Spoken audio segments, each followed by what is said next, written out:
মোৰ নাম মিয়া বৰা।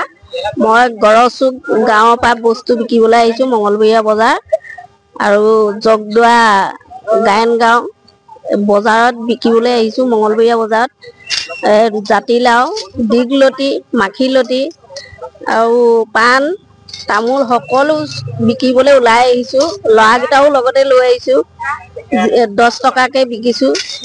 বিকি ঘৰলৈ যাবলৈ ওলাইছোঁ আৰু সকলোকে বিহু শুভেচ্ছা জ্ঞাপন কৰিছোঁ যাতে ৰঙালী বিহুটো ভালে কুশলে যায়। আমাৰ এইবিলাক মানে অসমীয়াৰ থলুৱা যিবিলাক বাদ্যযন্ত্ৰ বিহুৰ লগত জড়িত আমি নিজেই দুজন যুৱক মিলি তৈয়াৰ কৰিছোঁ।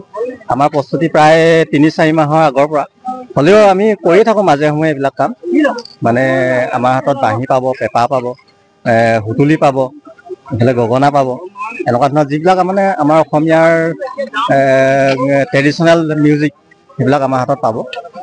আমি নিজেই তৈয়াৰ কৰি আছোঁ আৰু বিকি আছোঁ আমি এইকেইদিন। কাষ্টমাৰ যিটো আমাৰ অসমীয়াৰ যিটো কাষ্টমাৰ পাইছোঁ আমি যথেষ্ট সমাদৰ পাইছোঁ।